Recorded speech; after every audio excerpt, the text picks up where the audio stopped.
Greetings everyone, welcome back. Today we will resume our chapter from the topic oogenesis, and oogenesis means the process of formation of female gamete, that is ovum or egg. In last video we have discussed about the spermatogenesis. Now today we will understand the process of formation of mature female gamete. So before going to the theory part, let's understand this concept by drawing some diagram or some flow chart. Correct? So let's come. In oogenesis, अगर हम बात करें oogenesis means formation of female gamete ovum. ये क्या होती है बेटा? एक डिसकॉन्टिन्यूअस प्रोसेस होती है. डिसकॉन्टिन्यूअस प्रोसेस अभी बताऊंगी कि डिसकॉन्टिन्यूअस प्रोसेस कैसे होती है. जब एक प्रेग्नेंट वुमेन के वोम में एक बेबी गर्ल डेवलप हो रही होती है तो फर्स्ट मंथ ऑफ प्रेगनेंसी में फीमेल फीटस की ओवरी में जो है वो 1700 प्राइमरी फॉलिकल होते हैं. कितने होते हैं? 1700. ध्यान से सुनना बेटा. सेकेंड मंथ ऑफ प्रेगनेंसी में ये कितने हो जाते हैं बढ़ के 6 लाख. कितने हो जाते हैं? 6 लाख प्राइमरी फॉलिकल. फिर फिफ्थ मंथ में ये हो जाते हैं बेटा 7 मिलियन हो जाते हैं प्राइमरी फॉलिकल. फिर एकदम से इनको एक प्रोसेस से जाना पड़ता है, दैट इज द एट्रेशिया.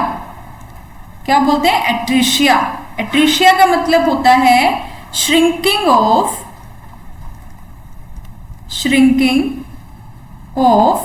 फॉलिकल्स. एट्रेशिया से जाना पड़ता है. और जब बेबी का बर्थ होता है ना, at the time of birth, उस टाइम पे 7 मिलियन में से सिर्फ 2 मिलियन प्राइमरी फॉलिकुलर ही ओवरी के अंदर प्रेजेंट होते हैं. और सबसे बड़ी बात, आफ्टर बर्थ कोई भी प्राइमरी फॉलिकल नहीं बनेगा. ये 2 मिलियन फॉलिकुलर ही चलेंगे 50 साल तक, 50 ईयर्स तक, जब तक मीनार्की नहीं आती. सॉरी, मीनोपॉज नहीं आता. मीनोपॉज होता है जब मेंस्ट्रुअल साइकिल सीज हो जाती है, बंद हो जाती है. करेक्ट. बर्थ के टाइम पे 2 मिलियन प्राइमरी फॉलिकल थे. और जब तक वो जो गर्ल है, जब तक वो प्यूबर्टी अटेन करेगी, यानी कि गैमेट बनने शुरू हो जाएंगे, यानी कि अंदर रिप्रोडक्टिव कैपेबिलिटी आ जाएगी, तब तक ये कितने रह जाएंगे? 60,000 to 80,000 प्राइमरी फॉलिकल. और हर बार जब एक मेंस्ट्रुअल साइकिल होती है उसमें 500 प्राइमरी फॉलिकल आते हैं कंपटीशन में, और उनमें से सिर्फ एक ही डोमिनेट कर पाता है. और वो क्या बनाता है? एग. वो क्या बनाता है बेटा? एग बनाता है. ठीक है. अब ओवरी के अंदर बहुत सारे चेंजेस हुए हैं. ओवरी के अंदर क्या हुए हैं? बहुत सारे चेंजेस हुए हैं. कुछ चेंजेस बिफोर बर्थ हुए हैं और कुछ चेंजेस आफ्टर बर्थ हुए हैं. क्लियर है ना? कुछ चेंजेस तो बर्थ से पहले हो गए और कुछ चेंजेस होते हैं प्यूबर्टी के बाद. तो एक टाइम गैप आ गया बर्थ से लेकर के प्यूबर्टी तक का. तो मतलब इस प्रोसेस में क्या आ गई? डिसकॉन्टिन्यूटी आ गई. डिसकॉन्टिन्यूटी आ गई. That's why it is called the discontinuous process. इसको क्या कहते हैं? डिसकॉन्टिन्यूअस प्रोसेस कहते हैं. क्लियर है? अब हम बेटा आते हैं अपने topic, that is the oogenesis. Topic पे आते हैं, that is the oogenesis. oogenesis में बेटा वही आपके 3 फेज होंगे, same as in the spermatogenesis. The first one is the multiplication phase. ठीक है. उस फेज में जो आपकी प्राइमरी फॉलिकल है वो एक टाइप से आपकी मदर सेल है. वो अपने नंबर को बढ़ाएगी, मल्टीप्लाई करेंगी, जिसको कहेंगे हम मल्टीप्लीकेशन फेज. फिर उनमें से एक प्राइमरी फॉलिकल नेक्स्ट फेज में जाएंगी और उसको बोलेंगे हम ऊगोनिया। वो ऊगोनिया क्या करेगी, ग्रोथ करेगी अपने अंदर, जैसे कि आपकी स्पर्मेटोगोनिया ने किया था। ठीक है, अपने साइज को बढ़ाएगी, ग्रो करेगी, क्योंकि आगे उसको 4 सेल में डिवाइड होना है। लेकिन यहां पर वो 4 सेल में डिवाइड ना हो करके होगी 4 सेल में, लेकिन डिसकंटिन्यूअस प्रोसेस है, मैंने अभी समझाया आपको। सो देखिए कैसे होता है।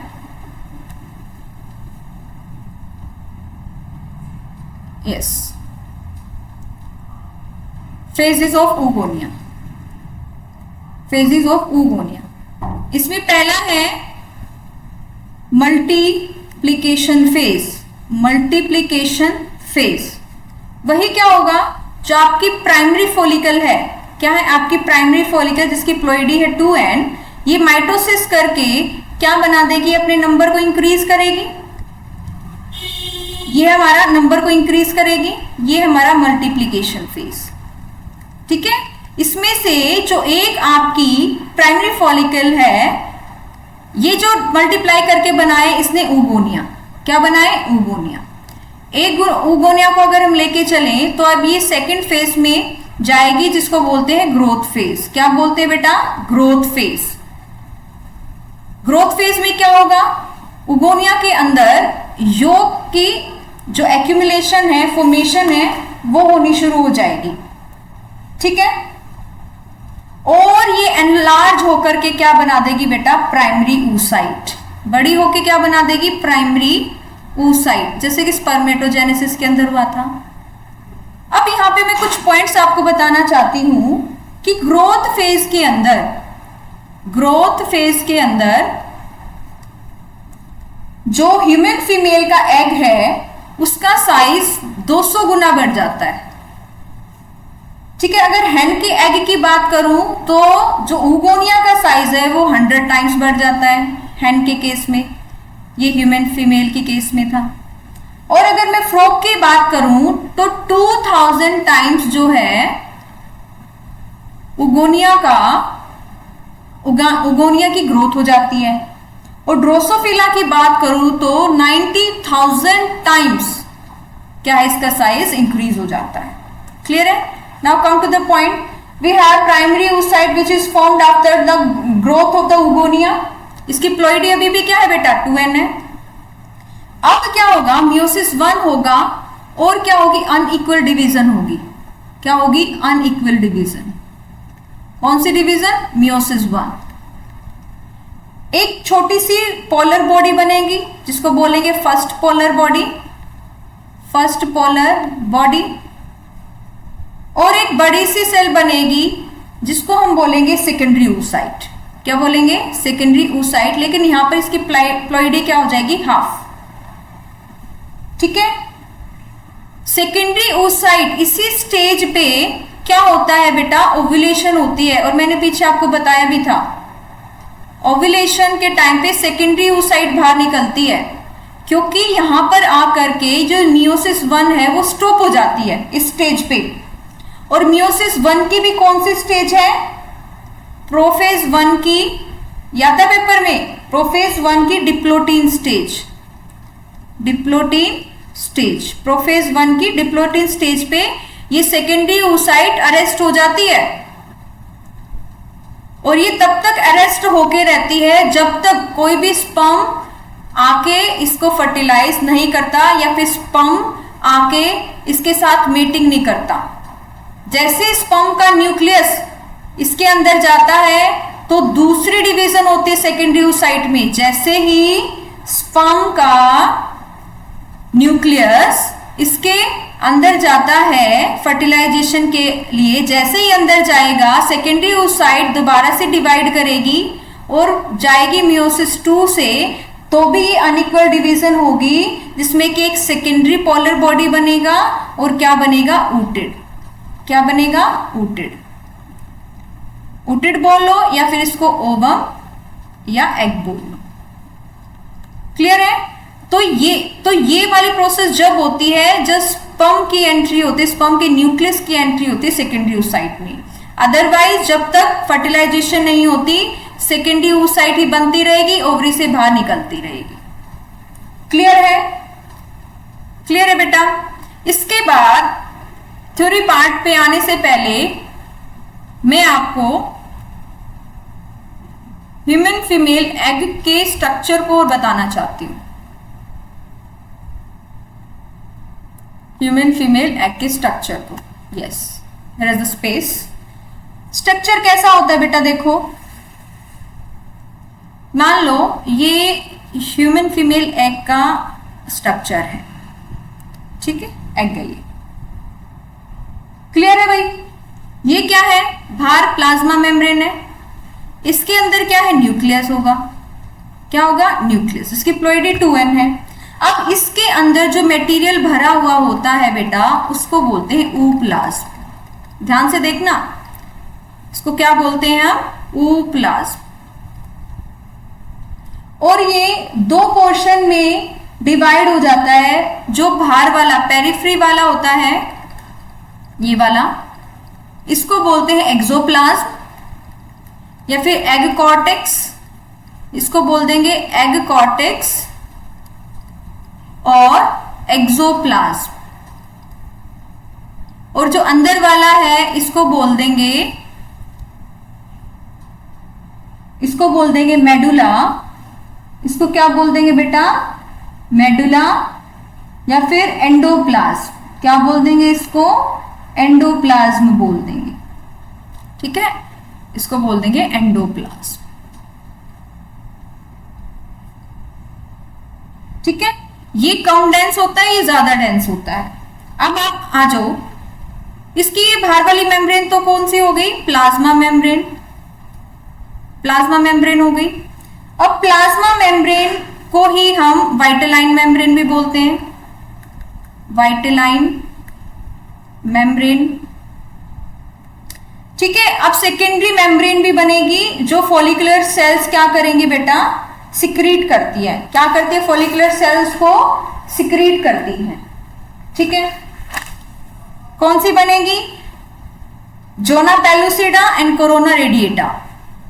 ये क्या होगी? Zona pellucida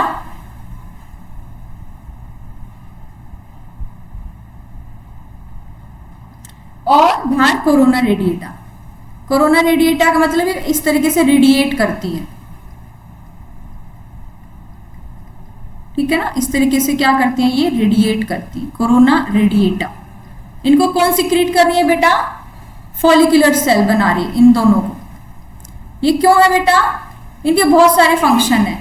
during the process of fertilisation, जब इसकी एग की इंटरेक्शन होगी स्पर्म के साथ, तब ये फंक्शन परफॉर्म करती है, जिसको मैं आपको आगे क्लियर करूंगी जब पढ़ाऊंगी फर्टिलाइजेशन। तो ये तो कौन सी होगी बेटा? ये होगी जोना पेलुसिडा, जोना पेलुसिडा। और ये वाली सेल कौन सी होगी बेटा? Corona radiata. ये कौन सी होगी बेटा? Corona radiata, corona radiata. Corona radiata बनी होती है फॉलिकुलर सेल से, कोरोना रेडिएटा बनी होती है फॉलिकुलर सेल से। अब एक तो बात है जो मैं आपको बताना चाहती हूँ, जो ooप्लाज्म है, जो ooप्लाज्म है वो किस किस चीज से बना है? न्यूक्लियस प्लस में सेल ऑर्गेनल प्लस में वेरी फ्यू योक। योक क्या है? नरिशमेंट प्रोवाइड करता है, लेकिन ह्यूमन फीमेल एग में योक बहुत कम मात्रा में होता है। अब क्या है, हमारे पास ना पोलैरिटी आ जाती है, एग की पोलैरिटी आ जाती है। पोलैरिटी मतलब पोल्स बन जाते हैं। कैसे? मान लो ये एग है, न्यूक्लियस इस साइड है, जिस पोल की तरफ, जिस साइड न्यूक्लियस प्रेजेंट होते हैं उसको बोलते हैं एनिमल पोल। क्या बोलते हैं बेटा? एनिमल पोल। और इससे दूसरे वाले पोल को क्या बोलेंगे? वेजिटल पोल। क्या बोलेंगे? वेजिटल पोल। सो ये क्या है? ओवम के अंदर क्या आ जाती है बेटा? एक पोलैरिटी आ जाती है। क्लियर है? एक पोलैरिटी आ जाती है इनके अंदर। अब जब ये एग, जब ये वाला एग जब फेलोपियन ट्यूब से मूव करेगा, पहले इनफंडिबुलम में, एम्पुला में, जब ऐसे मूव करेगा तो फैलोपियन ट्यूब ही कुछ मटेरियल सिक्रीट कर देती है और एक थर्ड लेयर बना देती है जिसको बोलते हैं शेल। जिसको क्या बोलते हैं बेटा? शेल। ठीक है, तो सबसे पहली मेम्ब्रेन कौन सी है? प्लाज्मा मेम्ब्रेन या फिर वाइटेलाइन मेम्ब्रेन। दूसरी जो सेकेंडरी लेयर है वो ये लेयर है जो कौन बनाती है? फॉलिकुलर सेल, जिसकी इनर मोस्ट सेल है जोना पेलुसिडा और बाहर वाली है कोरोना रेडिएटा। लेकिन जब ये स्पर्म फैलोपियन ट्यूब में मूव करता है तो एक और टर्शरी लेयर बन जाती है जिसको बोलते हैं हम शेल। क्या बोलते हैं बेटा? शेल बोलते हैं। So this is the structure of human female egg. Now come to the theory part. Come to the theory part. Yes.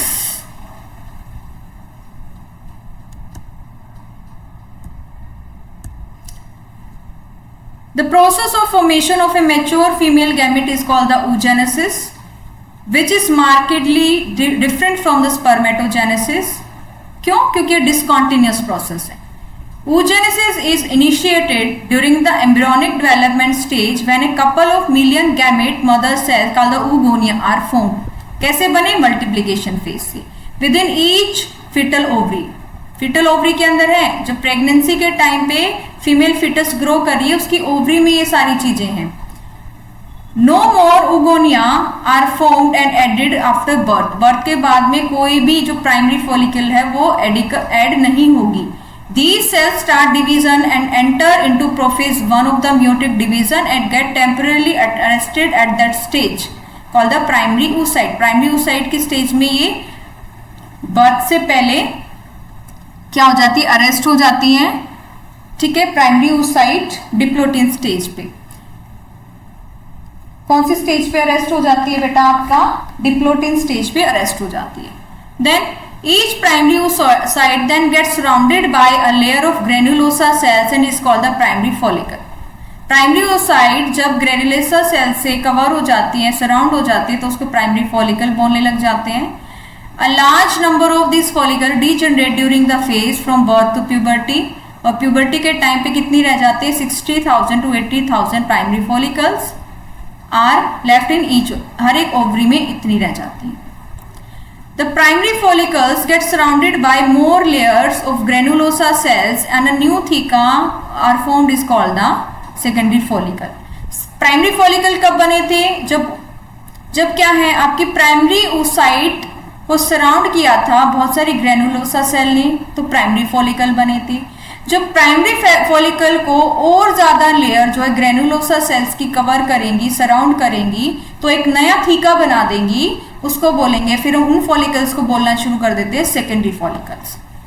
Then the secondary follicle soon transforms into tertiary follicle which is characterised by a fluid filled cavity called the antrum. ये वही क्या आ गया बेटा? Graafian follicle आ गया, जो मैंने last video में आपको एक्सप्लेन किया था। सेकेंडरी फॉलिकल अब क्या बन गए? देखो, सेकेंडरी फॉलिकल टर्शरी फॉलिकल में बनेंगे और टर्शरी फॉलिकल डेवलप हो जाएंगे बेटा आपके ग्राफियन फॉलिकल के अंदर। ग्राफियन फॉलिकल का कैरेक्टरिस्टिक फीचर यही होता है, जब टर्शरी फॉलिकल के अंदर कैविटी बन जाती है ना, फ्लूइड फिल्ड कैविटी, तो उसको हम ग्राफियन फॉलिकल बोलना शुरू कर देते हैं। The theca layer is organised into an inner theca interna and outer theca externa. तो ग्राफियन फॉलिकल की दो लेयर हैं, बाहर वाली आउटर थीका एक्सटर्ना, अंदर वाली theca interna. It is important to draw your attention that it is at this stage that the primary oocyte within the tertiary follicle grows in size and completes its first meiotic division. यहाँ पे अपनी first meiotic division पूरी करके ये क्या बना देती है? सेकेंडरी oocyte बना देती है और एक छोटी सी क्या बनती है? पोलर बॉडी बनती है। Now the secondary oocyte retain bulk of the nutrient rich cytoplasm of the primary oocyte. Can you think of any advantage for this? ये कह रहा है कि अनइक्वल डिवीजन हुई, एक पोलर न्यूक्लियाई बना, एक पोलर बॉडी बनी और एक मैक्सिमम साइटोप्लाज्म के साथ सेकेंडरी oocyte बना। ऑब्वियसली एडवांटेज है। सेकेंडरी oocyte ही क्या है? आगे ओवम बनाने वाली है और ओवम को क्या है? न्यूट्रिएंट चाहिए अपनी ग्रोथ के लिए, अपनी प्रोसेस के लिए।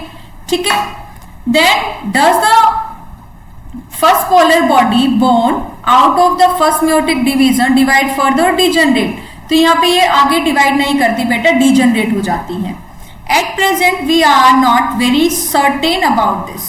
एट प्रेजेंट हमें इसके बारे में ज्यादा जानकारी भी नहीं है. The tertiary follicle further changes into mature follicle, that is the Graafian follicle. Secondary oocyte forms a new membrane called the zona pellucida surrounding it. जब वो ग्राफियन फॉलिकल के अंदर थी तो सेकेंडरी oocyte एक और लेयर से सराउंड हो गई, that is the zona pellucida. The graphian follicle now ruptures to release the secondary oocyte, that is ovum, from the ovary by the process called the ovulation. इसी को क्या कहते हैं बेटा? ओव्यूलेशन कहते हैं. Next, can you identify major differences between spermatogenesis and oogenesis? This is your homework. मैंने आपको दोनों प्रोसेस बता दी है कि what is spermatogenesis and what is oogenesis. Now you should know at least 5 to 6 differences between the two process. नीचे diagrammatic representation दी गई है किसकी? स्पर्मेटोजेनेसिस की और oogenesis की. देखो प्यूबर्टी के टाइम पे स्पर्मेटोगोनिया है, अपने नंबर को बढ़ाएगी, ठीक है, माइटोसिस डिफरेंशिएशन से, और ये इनमें से कोई एक क्या बन जाएगी? Primary spermatocyte. प्राइमरी स्पर्मेटोसाइट से सेकेंडरी बनेगी, सेकेंडरी से फिर स्पर्मेटेड बनेंगे, और स्पर्मेटेड से क्या बनेंगे? स्पर्मेटोजोआ बनेगी. अगर हम oogenesis की बात करें तो ये oogonia है. माइटोसिस डिफरेंशिएशन करके क्या बनाएगी? प्राइमरी oocyte, जो कौन सी स्टेज में हो रही है? फीटल लाइफ में. फिर पहली म्योटिक डिवीजन होगी तो क्या बनेगी? सेकेंडरी oocyte बनेगी, पहली पोलर बॉडी बनेगी. ये कब होगी? बर्थ, चाइल्डहुड और प्यूबर्टी के टाइम पे ये चीज होगी. फिर क्या? सेकेंडरी oocyte से ओवम तब बनेगा जब रिप्रोडक्टिव लाइफ शुरू होगी. ठीक है, ओवम और सेकेंडरी पोलर बॉडी. अभी बताया ओवम तब बनेगा जब स्पर्म का न्यूक्लियस जो है ह्यूमन फीमेल एग के साइटोप्लाज्म में एंटर कर जाएगा. क्लियर है? So here we have completed the oogenesis also. In next video we will discuss about the menstrual cycle. Till then, keep studying, keep growing.